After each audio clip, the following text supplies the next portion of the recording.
F Memphis, Flynn Broadcasting Stations.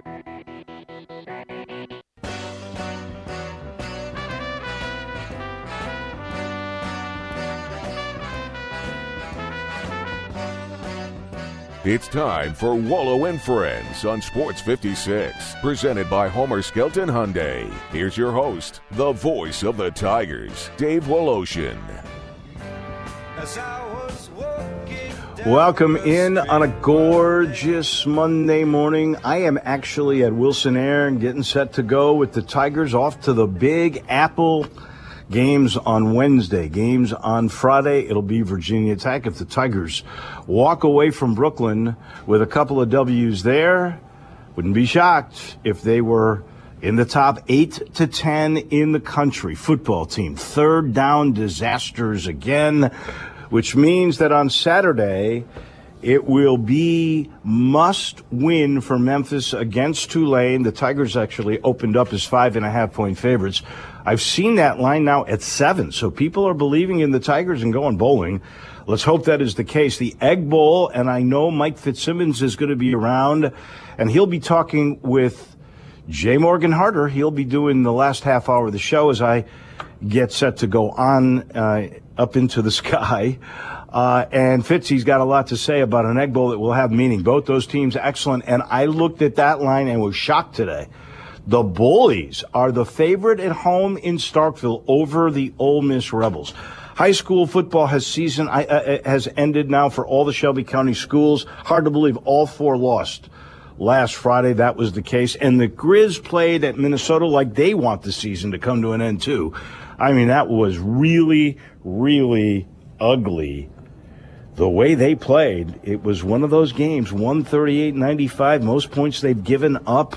It looked like they really didn't care about playing hard for sure. A little revenge. We've got... Oh, sorry, Dave. A little revenge game for the T-Wolves after the last one.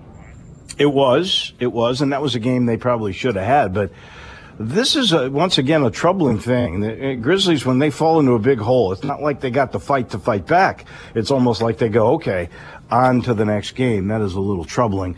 And then we've got Dan Mullen getting fired. Do you realize now, and you may want to talk with TJ Reeves about this, but there are now these prime jobs open. Florida, USC, LSU, Washington, Virginia Tech, TCU. What a crowded field. What a time to be a hot, young, new coach, because you're going to get a brand name and have a real good chance. Last week, our locks, we did better. 2-1 for Wolo, 2-1 for the irrepressible J. Morgan Harder. I can't catch you. Well, I got some good stats for you to make yourself feel a little bit better, though, because your NFL, you could see right there, 4-3 in the NFL. You're doing pretty well in the NFL. And let me tell you, you're 3-0 in betting the Big 12. So in terms of those statistics, that's when the public should be riding with you. So I know the NFL and I know the Big 12, and exactly. I should just not attempt to do anything else. Maybe that's the way I'll go. Well, and you've given me a lot of flack for the Dolphins, and I checked today. So I've locked either the Jets or the Dolphins 9 times this season. I am 2-7 in those games. I know it. That's why I tried to ban you. I tried to help you. You tried to help. Had you stayed away from that, you would be uncatchable. Exactly. Though we got a long basketball season to go, and we're going until I catch you. I can tell you that right now. I like it. So that's the show. Fitzy coming your way in a little bit. TJ Reeves right after that, as always. I thought Dan Mullen kind of fired himself. And, Scott Strickland was the guy that hired him. I think this puts a little pressure on Scott Strickland for the first time. He's done a great job. He did a tremendous job while at Starkville. I do think he sort of fanned the flames of the hatred in that rivalry. He's the guy that put up those billboards about Ole Miss, that other school, and all that other stuff. But don't get me wrong. I think he's really a bright, sharp guy. But he brought Mullen, and Mullen was the hot coach, but Mullen literally couldn't get it done. I don't know if it was because he's a difficult guy to work with, and everybody that I've talked with says that's the case. I don't know if it's because he gave up all those points to Samford. I don't know if it's because they lost to Missouri in overtime. I'm really not sure exactly what it was all the way along. He doesn't like recruiting. He got $12 million not to coach. We know that's a pretty good deal. But Dan Mullen fired himself. And now Scott Strickland's going to have a little bit of pressure to find the right guy. Billy Napier is one of those guys that is mentioned. He's a hot name. He's one of those young guys that I would love to be at this moment because they're going to end up making a lot of money. All right, so we've done locks. We've gone over the Mullen situation. Oh, one last thing before we do medals. Jay Morgan, I don't know how well aware you are of my affection, my admiration, my in awness of Tiger Woods. Love Tiger Woods. Yeah. Well, did you see the video? Yeah, his swing looked good. I mean, you know. The swing looks great. Now, it didn't necessarily have totally the pop that maybe you would see from him, but, you know, it's only 9 months from that accident.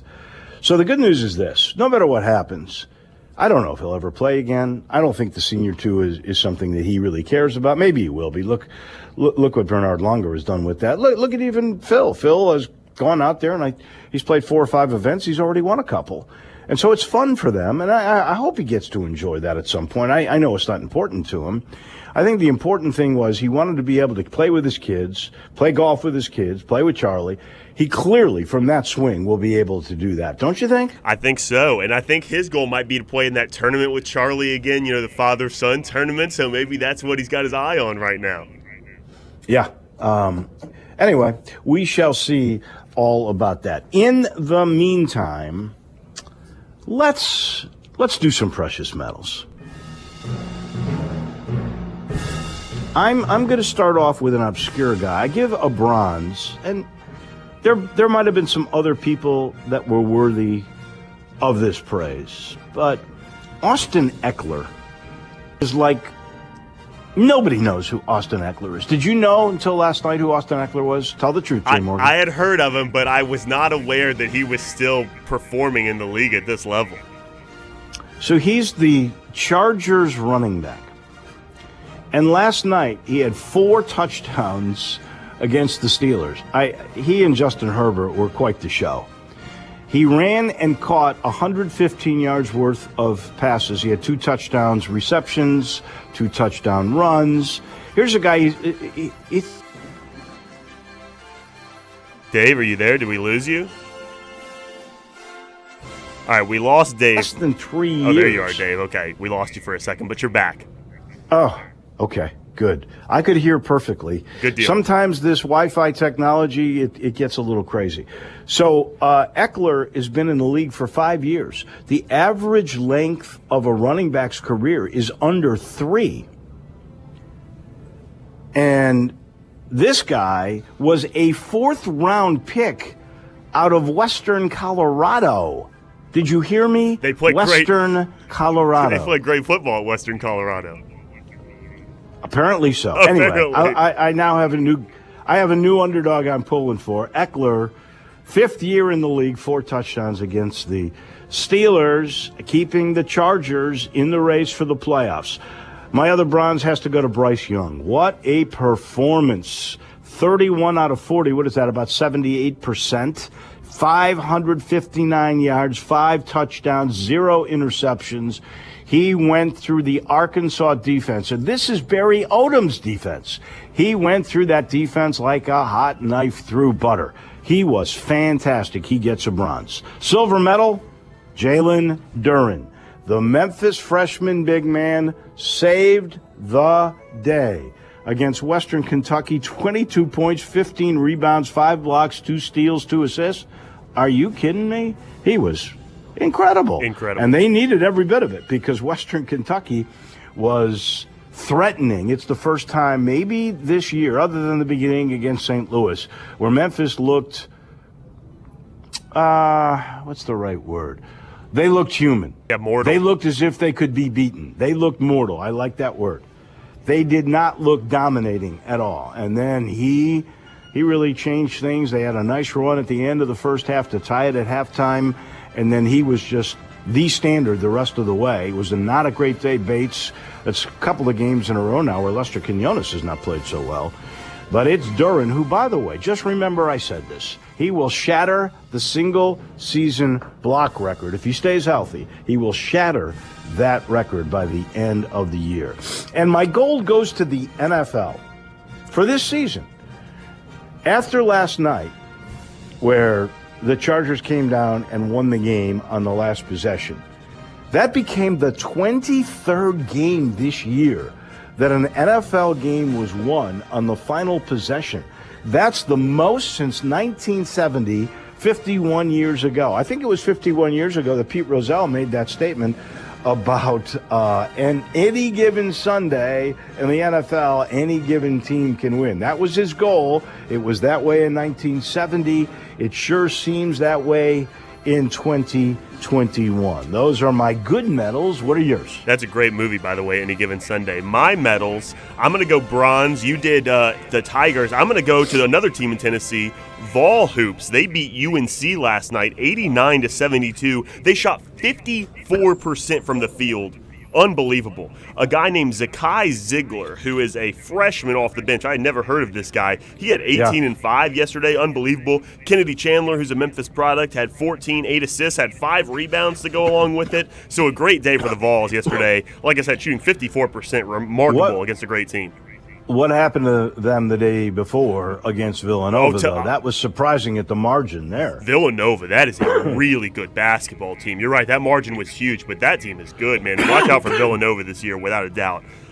Silver, the U, Miami University. Manny Diaz, it looks like, might keep his job. They had a great win this weekend. Tyler Van Dyke had 357 yards and 3 touchdowns. They have a receiver named Charleston Rambo, which I'm convinced is the greatest name in the country, Rambo. He had 7 catches for 116 yards. The U is bowl eligible. They're 6-5, and I want to make the case, Dave. I think you can help me with this because you know Steve Earhart and a lot of important people. I think the Vols and the U, Miami and Tennessee, should play in the Liberty Bowl this year. 2 storied programs that travel well. They're back a little bit playing competitive football. That would be a great bowl game in the Liberty Bowl, Miami and Tennessee.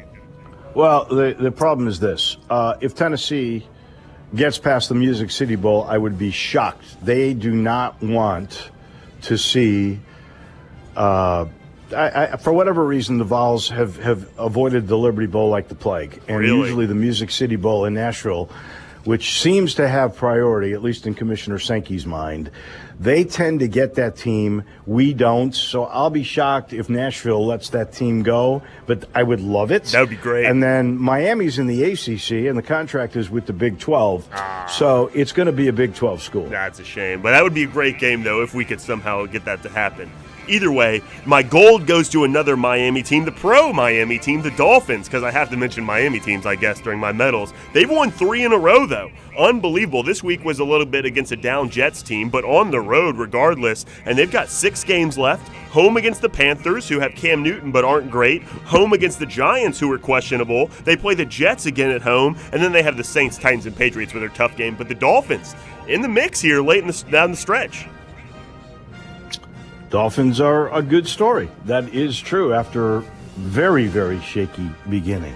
So those are your medals of positivity. Yes, I'm going to give you my rust.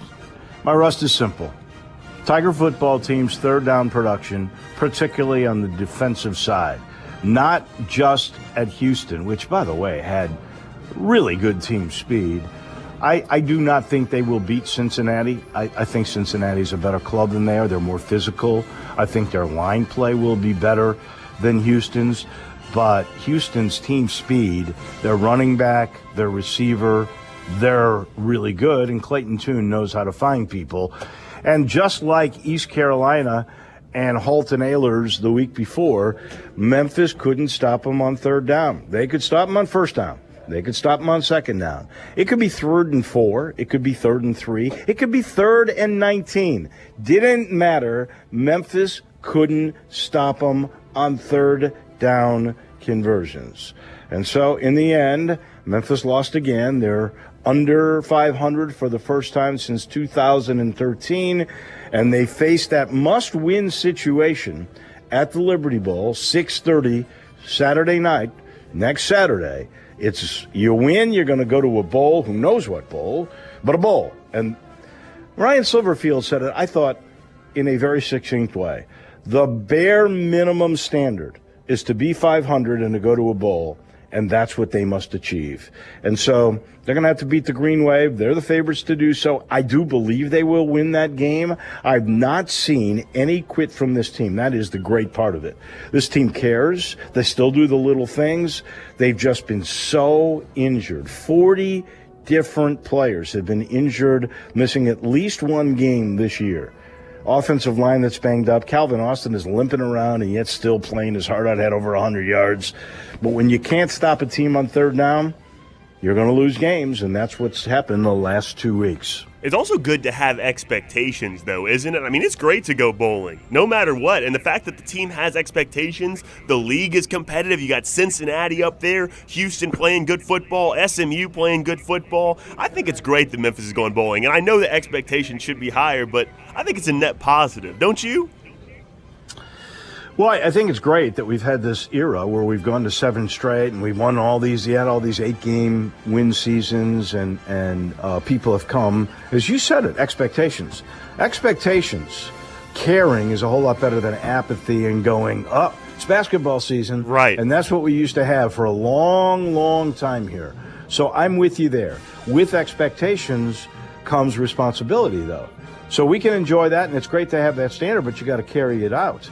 And, then it goes a little further. Like, if you don't carry that out, what does that do if the dominoes fall again here in the next couple of years? Because we all know this is not the league we want to be in once Cincinnati and Houston and UCF leave it. You don't want to be left out. So you really got to kind of continue to win. I still have that faith in Ryan Silverfield. I think he gets it done, and I think it starts on Saturday. And the one thing I do like about Ryan, and he said this a bunch, he's, because of these injuries as well, he's forced to go with a lot of young players. He's played 30 freshmen, and he's trying to develop them as opposed to using the transfer portal like so many other schools do. Develop guys, they stay, they care, they're ones that are that fit, that character that he wants. I think that's what you got here, and I think we'll see that on Saturday. But if you don't win, that means it's the opposite of the expectations. It becomes anger. Right. Well, game to go bowling, no doubt. Hopefully they get the job done.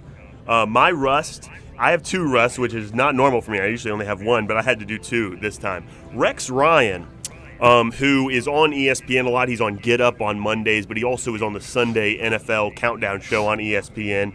He's been talking bad about Bob Saleh a little bit. And Rex Ryan, former Jets coach, so he cares a little bit more about the Jets, and the Jets haven't been performing. Well, he ended up calling up Robert Saleh, and they had a little phone conversation. And like I said, he's been bad-mouthing a little bit, saying the Jets are underperforming. What are they doing? Their scheme doesn't look right. Well, he had one phone conversation with Robert Saleh, and then he came back Sunday, and he suddenly decided the Jets are going to get this thing going. Robert Saleh is the right man for the job. So all it took was one phone conversation for Rex Ryan to abandon his entire stance on the Jets organization. You think there was a little tushy kiss in there that changed his mind? I think that Robert Saleh probably told Rex Ryan he's the best Jets coach in the last 20 years, and now Rex Ryan likes him a little bit more. That's funny. And then my second rust is going to have to go to the University of Florida. And I know it's popular right now to get on Dan Mullen, but they're going to regret firing that guy. He's one of the greatest coaches in college football. Mississippi State has told you for a while, you knew when you hired him, that fan base, that the reporters, the news in that city did not like this guy. He was stubborn. He doesn't love recruiting. He is not going to be courteous to the media. He's going to be short with everybody, and he doesn't like to be challenged. You knew what you were getting, and I think he's proven on the field what a good coach he is. Now, he's had a bad season, and he's had a bad stretch since they threw the shoe. But I think at the end, Florida's going to end up regretting making that firing because it's going to be tough sledding, I think, to find another consistent coach. Just ask Tennessee, just ask Florida State, just ask Miami. It's going to be tougher than they think it is. I'm going to take the other side of that. You might be a great genius with X's and O's. Football is a relationship business. If you don't like recruiting, go to the NFL. They appreciate that a whole lot better. Maybe he does, though. If you can't make relationships with your players, especially younger, that's a problem. When you can't make relationships with the media, because that's your window to the public, that's a problem. When you don't like glad-handing with fans, that is a problem. Dan Mullen does not fit the right mold, especially for a high-profile program. I don't think Florida will regret this move at all. I think Scott Strickland has to find the right guy. But there's no doubt in my mind, Florida is a great job. Maybe it's not as good as USC or LSU. Maybe it's the third job out there. Because there's so many different universities in that state that go after players. But high school talent in Florida, though, is unbelievable. It is still, if you do it right, it's the number one school in that state. And it should be a winner if you get the right guy. And Dan Mullen has proven, because he started out nicely, he has proven he's not the right guy for that job. Florida did the right thing. After the Samford job and this last game and all these other games that he's been terrible and his whole attitude, he fired himself. I think he did it to himself. I think he did too. And those are our precious metals. I am going to let you know this portion of the show is brought to you by the good folks at the Spirit Shop. Weekend's over, but we've got the holiday coming. So on Thursday, when I was a kid, my Uncle Julius, who came from Russia, was a pharmacist. He used to love, when the party began at his house, he'd roll out this little cart and he'd go, "It's time for highballs," which back then, that's what they called cocktails, highballs. And all the family would gather and the kids would watch as the parents would suddenly get a lot happier. And so I know that with many of you, the tradition for the holidays could be highballs, or it could be a good glass of wine. It could be beer. It could be whatever it is, spirits. Eddie Connor at the Spirit Shop. He's got it in that little log cabin, 4848 Poplar Avenue. That's right down from St. Nick. It's that little log cabin, but not so little inside. He's got everything you want. You want rare bourbon? He's got it. You want sort of a bargain whiskey? He's got that. You're looking for an up-and-coming wine that will be valuable, but right now is a really fair price? Ask Eddie. He knows it all. You want accessories. You want a little rub for your rim. He's got that. You want chips that go great with tequila? He's got everything. And he's got the knowledge that he loves to impart upon you. So go support this place. So beautifully located. Poplar and St. Nick, right in the middle of East Memphis. Been serving everybody there since '69. Family-oriented, family-owned, family-operated, and they love to chat with you. So go see my friends and stock up for the holiday at the Spirit Shop. I'll be heading to the Big Apple with the Tigers. This will be fun. It starts with Virginia Tech. If you get past that, most likely Xavier, which has already beaten Ohio State. If Memphis wins those two, folks, I think you're looking 8-10 in the AP and coaches poll next week. Jay Morgan, you take it away. That'll do it for me for today. And then I'll come live from the Brooklyn Bridge Marriott, in fact, tomorrow morning. Well, excited to talk to you tomorrow then. You want to throw it to break or you want me to? I'll do that. You're listening to Wolo and Friends on Sports 56 and 98.5. Be sure to follow us at Sports 56 WHBQ on Twitter, Facebook, and YouTube to watch live video of our shows. Stay up to date with station events and have chances to win prizes from Sports 56 and 98.5 FM. At Jason's Deli, when you're dining in or picking up curbside, you can expect wholesome food and no surprises, just delicious sandwiches, crisp salads, and quick quality meals made with the freshest ingredients and no artificial trans fats, MSG, high fructose corn syrup, or artificial colors and dyes. Around here, a lot of thought goes into what we put into our food and what we take out of it, because you're not just taking a bite, you're getting a taste of who we are. New items are constantly being created to expand our menu for all tastes and special diets with vegan and gluten-free options available. Convenience and on-time delivery you can count on. It's just a click away at jasonsdeli.com, so whether you need to feed 5 people or 5,000, the team at Jason's Deli, they have the credentials and the commitment to keep you satisfied. Freshness is nearby at Jason's Deli with locations at Ridgeway in the Park Place Center, Poplar and Highland, Germantown Road in Cordova, and on Goodman Road in Olive Branch. Jason's Deli. It's wholesome food and no surprises. The Christmas sale is happening now at Family Leisure. Did you know that's where Santa goes to shop? Oh, yes. Why? Because arcades are up to 25% off. Air hockey and foosball tables, they start at just $149.99. You can get great deals on hot tubs and saunas. Let me tell you, that is perfect for the winter weather. Trampolines, up to 20% off. This is the best time to buy. Pool tables and shuffleboard tables in stock and ready for delivery. They're not waiting on a boat somewhere. Speaking of delivery, those schedules are filling up very, very fast. So reserve your date now, just in time for Christmas. It's the Family Leisure Christmas Sale. It's happening now. Remember, shop early, shop local, and shop where Santa shops. It's Family Leisure, Witten Road and I-40. It's where family and fun come together for the holidays.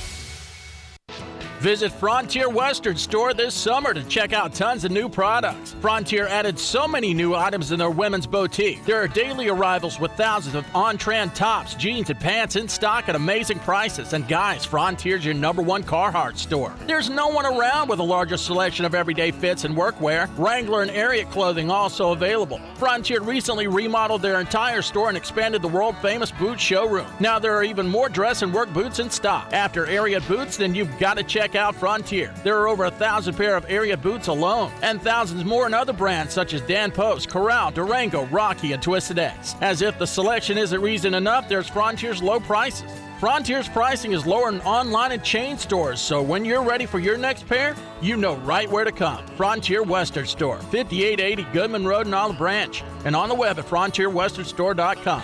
Locally owned and operated since 1967. I'm Gary York. I'm the service director at Lexus of Memphis. Our service department wants to be more than just a place where you get your oil changed. We do glass repair, windshield replacement, recalibration of your camera and sonar systems, even wheel repair, tire replacement, all the things you would expect from a luxury automotive dealer. Please check out our website. You can schedule your appointment, check out our specials, hours of operation, or if you'd like to do it in person, please reach out to one of our associates at 901-271-5199. Grind City Brewing Company is taking care of beerness in Memphis. Grind City Brewing is the dream of a father and son duo to create a brand that delivers a high quality, great tasting, and easy drinking craft beer. And they've done it. The brewery sits high above the city elevation in uptown Memphis with 15,000 square feet of beerness, including a 5,000 square foot tap room. Grind City Brewing is committed to all things Memphis, including the Tigers. They have created a malt liquor called Tiger Tail that is the official craft beer of the University of Memphis. Tiger Tail comes in 16-ounce six-packs and is not your typical malt liquor. Tiger Tail is crafted with a bold and smooth flavor, has 7.5% alcohol, and its clean finish makes it incredibly easy drinking. Tiger Tail and Grind City Brewing, taking care of beerness in Memphis. Now, back to Wolo and Friends on Sports 56, presented by Homer Skelton Hyundai. Here once again, it's the voice of the Tigers, Dave Woloshin. Dave is out. He is on a plane to New York right now, but we are joined by the great Mike Fitzsimmons, Rebel legend. I'm really excited to talk to this guy, and it's Egg Bowl week, which is always super exciting in this area, but certainly for Ole Miss graduates like Mike Fitzsimmons. First of all, Mike, how are you today? I am wonderful and happy to be here, and it is a wonderful, wonderful week, and I'm excited for Thanksgiving football, Egg Bowl, and SEC rivalries across the board. Should be a great weekend. Well, nothing better than celebrating family, and there's nothing more like family than college football in the state of Mississippi. We were just talking a little about it. Not to bypass Vanderbilt too much, but, we all kind of knew that Ole Miss was going to have that game in handle. Well, we did, and everybody did. Jordan of Vegas and everybody. Vanderbilt came in, and they played hard, Jay, but the Rebels were kind of focused and went about their business in workmanlike fashion, and kudos to them. They're getting healthy. November to remember, and they got a chance to be 10-2 and 2 year 6 bowl. Could be exciting, but guess what? Mississippi State's favorite and Coach Mike Leach. What a job he has done down in Starkville Nashville, and I know the Seriously. folks down. Hey, they're fired up. Jordan Rodgers, that offense clicks, and I've seen Mike Leach way back in the day in the Gulf South Conference with Hal Mummy and them, and that coaching tree with Valdosta State and that bunch of Lane Kiffin and the Rebels better be ready because two class act coaches, good men, wonderful football program in the best state in this country, in my opinion. And I love. Well, and like you said, two good football coaches. They're playing really good football. Like you said, both teams, you just complimented Mike Leach. Mississippi State is favored. That's how – and Ole Miss is one of the top 10, top 15 teams in the country right now. So that's how good a football they're playing in Mississippi. But I want to go a little bit further back, not just to this year's Egg Bowl. We can talk a little bit about it at the end. But you have an interesting perspective having – not only played at the university, but been a fan for them for a long time. And the Egg Bowl, like you said, just great tradition, so many things. So what are some of your favorite? You were talking a little bit about blocked kicks and a little bit about Mississippi State and Ole Miss tradition and brotherhood and stuff like that. So go ahead and tell your favorite story, either as a player or as a fan, from Egg Bowl history. Well, thank you for the kind words. And it's rich in tradition. I was blessed to be a small part of it, and my memories are special for that game because I was on the field for the Immaculate Deflection. But as I ponder and reflect, I go back to the state of Mississippi State and Ole Miss, the Egg Bowl, and what this game meant and means to these folks, and the hatred and all the stuff that Dan Mullen drummed up, because that was part of his stick. But go back to Jackie Sherrill. Jackie came in to the state of Mississippi and started that stuff. And, you come in there and there's only two schools in a small state, only so many good football players. So you kind of rabble up a lot of hatred and divisiveness just to drum it up, and that's not it's all about love. It's not about hate. You build you build a football program, you know what I mean? But these two teams, there's rich history here. And my favorite memory was after the Egg Bowl, about a month after, and we had won the game or whatever, and we're there.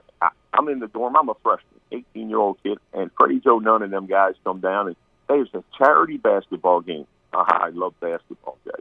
Oh yeah. So, unbeknownst to me, there was a gym that had burned down in the Golden Triangle, down in the Starkville, around that area, and we went down and played a charity basketball game, the Ole Miss Rebel football team, against NCAA rules, because we were raising money for this gym versus John Bond and the Mississippi State football team. And I don't know who won that basketball game that night, Jay, but that's the Egg Bowl. Giving thanks. And you know what we did? We went out behind the gym in Vernon, Alabama, I believe, so we didn't break any state laws in the state of Mississippi. In a gym packed full of kids and fans, a month after the Immaculate Deflection in the Egg Bowl, and they are in there, and we got to play hoops, play basketball, and then go outside and drink a few beers with some really good Bulldogs and folks from Mississippi State. Never forget that night. And so, you know what? I can't wait for this football game. And happy Egg Bowl week and happy Thanksgiving to all the state of Mississippi. It should be a good one. Well, Get your popcorn ready. It's going to be one hell of a show, Jack. Get your popcorn. I love it. Well, that's a great story, not only because, it just shows the tradition in this rivalry. Like you said, Dan Mullen came down there to Mississippi State and made it about one thing, but it's really about much more than that. Like you said, these are the two big colleges in Mississippi, and they have a rich history. I actually didn't even learn until today. You mentioned when we were on the phone talking about Bruce Arians. I didn't even know he was a coach at Mississippi State for 6 years as I believe was a running back coach and offensive coordinator or something. I had no idea about that. So talk a little bit about the history, not only in the brotherhood of the students and players off the field, but what about on the field? What is your favorite memory from playing against Mississippi State? Well, my favorite play, as an outsider, I just knew everything ratcheted up for the guys in the locker room. Right. You're born into that rivalry. And you don't have a choice, guy. If you wake up and you're wearing maroon or red and blue, you understand? And there's passion and love and Thanksgiving and giving thanks. I love that this game's on Thanksgiving night. It's world to me. But, yeah, it was a good, hard, clean football game. That's what Mississippi. It wasn't like LSU and and the chippiness and what goes on in that game. But that's a award. It's a different type of ball game, border war. This is good, hard-nosed, clean football. Helping guys up, patting them on the back, saying, hell of a play. Good job. You got me this time. I'm coming next. It gets heated and hot. Right. But it always, you play to the echo of the sound of the whistle. You hear, Jay? Oh, yeah. And good, hard, and clean. And that is the Egg Bowl rivalry. And may the best team win. Toddy Todd. I mean, that's a great way to put it, too. Just the love and respecting of the sport while also competing super hard. You respect the game you're playing, and you just are excited to get down there and be a part of something bigger than yourself. So we talked a little bit about the – oh, go ahead. The hate. I'm sorry. Yeah, and you don't have to drum up a bunch of hate like Dan Mullen and Scott Strickland. He hired them. I don't want to put this on Strickland, but, right. They go way back from over to Florida, and that's our Florida football program right now. It starts with the leadership, and teams take on the personalities of coaches. And I played for Billy Stewart, a dear friend of mine, and a mentor. Rest in peace, dog. This game meant the world to him, and he told us about this rivalry. And you want to see the biggest smile when in the Egg Bowl, he grabbed me on the sideline. I wasn't in that game. And I had blocked a lot of field goals in high school. I think 6 my senior year, and I blocked a bunch of punts. That blocked field goals. I blocked one against TCU to help start a 5-game winning streak my freshman year. So I'm on the sideline. A timeout happens. Picture this 18-year-old kid, Mike Fitzsimmons. The wind, it is dead calm. The wind's starting to blow, and a timeout happens. Coach Billy Brewer grabs me by the face mask on the sideline, calls me over, and just blocks and runs me out there. I am running onto the field, and there are highlights of this big 71 dancing after Art Crosby missed the field goal or the wind blew it back. But I had bad intentions to block that kid. Oh, you know what I'm saying, Dave? Oh, yeah. But God was a rebel that day, as Coach Brewer told Emory Allard. And as they shook hands at midfield, he said to Emory, God's a rebel. Because, Jay, I had never seen anything like it. The wind blew. It didn't matter if our defense blocked that field goal or what Artie Crosby did. The wind was blowing that day, but it blew a wind and weather like I've never, ever seen to this day. And the election, I am just blessed and lucky to be part of the history and lore of the Egg Bowl rivalry, and I can't wait. Well, like you said, I mean, it's a special game, and that's why they play on Thanksgiving Day now, too. It just makes it that much more special that families can be gathered together and watch this great football game with, like you said, a ton of history. And I could seriously talk to you about stories about the Egg Bowl all day. But last question here before we take a break. I want to get your answer on this game. Like you said, the Dogs are favored by 1. They've been playing really good offense, but Ole Miss's defense has looked pretty good. I kind of anticipate a shootout. How do you see this game going? And if I twisted your arm and made you pick a final score, what would you say? I think it's going to come down. We're going to talk score from far and Mike Leach and the Pirates and all of that offense. It's going to come down to defense. It's going to come down to Rebels have been hitting, making big plays. They have been. And can go on the road and do that. And you know what, Jay? If I had to pick a score, I'm going to go with Matt Corral, the Warrior. Yeah. He'll lead to a victory, and I'm going to say it's going to be one hell of a game. I'm thinking maybe 42 to 35. I like 38. It. I like it. 41. Field goal. Caden Costa drills one for the win. But either way, enjoy it. Enjoy your families. Give thanks. And thank you and David for having me. Well, Mike, this has been fun. Well, Mike, thank you for telling your stories about the Egg Bowl. Like you said, enjoy time with your family. You enjoy time with your family and enjoy this football game. It's going to be a good one. Thanks for talking to me. Oh, God bless you and yours, and I hope everybody in the South and have a wonderful and blessed Thanksgiving. You too. Enjoy the football game. Hi. Hotty toddy. Hotty toddy. Thanks, Mike. Appreciate it as always. That's Mike Fitzsimmons, Rebel legend, talking to us here on Sports 56 98.5 FM. We're going to take a short break. We will be right back. Hey, this is former Tiger Gabe Kuhn. Check out my new show, Sports Time, with Brett Norsworthy. Make sure you join Stats and I every single afternoon from 3 to 6 on Sports 56 98.5 FM.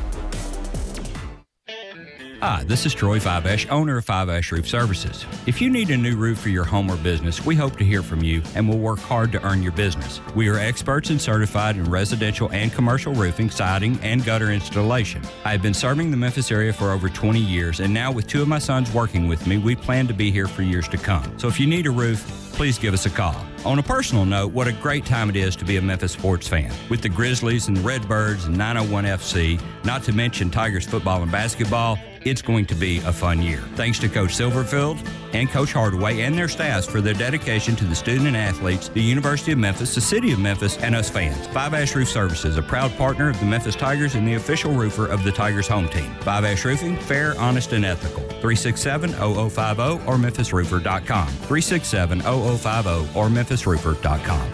Five Ash Roofing, it's what we do. We're here for you.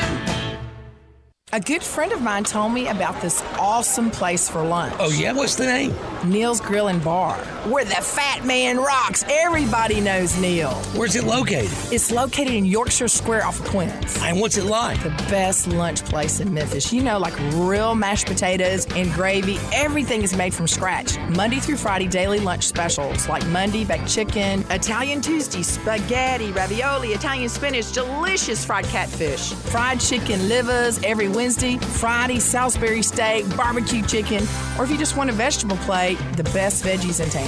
What about the lunch price? Meat and 2 veggies, $7.95. Meat and 3 veggies, $9.99. And veggie plate, $8.95. Big fat boy portions, man. Man, you're making me hungry. Come hear the best live local music at Neil's. Eddie Smith plays Sundays 5 to 9, Mondays karaoke, Tuesdays Debbie Jameson, Wednesdays Elmo and the Shades, Thursdays John Williams and the A440 Band at Neil's. Where the fat man rocks. Hey, Jeff Allen, Randy here. It's time to party down and get happy over there at Gossett Kia South Mount Moriah. That's right, Randy, and we'll make you happy with the 41 MPG 2022 Kia Forte, $189 a month. 36-month lease, just $29.99 due at signing. Or a 2022 Kia Sportage LX, $199, 36-month lease. Plus, don't forget 2022 Kia Sorento LX. You Gossett at $289, 36-month lease. And they're both only $34.99 due at signing. Plus, you'll always get Kia's 10-year, 100,000-mile powertrain limited warranty. So whether you live in Horn Lake, South Haven, Olive Branch, or Memphis, we'll make you happy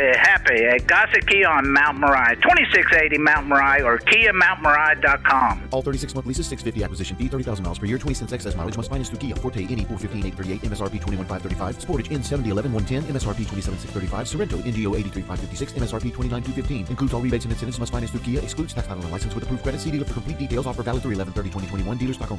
Hey, congratulations on the new time slot. Thanks. And congratulations to you for, let's say, doing commercials for Central Barbecue. That was very diplomatic. Hey, doing commercials for Central Barbecue is nothing to sneeze at. You get to tell everyone about the best slow-cooked Memphis-style barbecue there is, plus all the other great things at Central Barbecue, like the ribs and the smoked chicken wings and the great bologna sandwich. You get to tell them about those things. Actually, you just did. You just did the one job I had to do today. I mean, I didn't mean to. Fine. You get the new time slot, and you get to tell everyone about Central Barbecue. For years, I have talked to you about James Davis, the finest men's store in all of Memphis, the service, the selection, everything that goes with quality. And I've told you recently about the Stant Perfect Fit shirts. Well, now there's the Stant Perfect Fit pants. Absolutely amazing.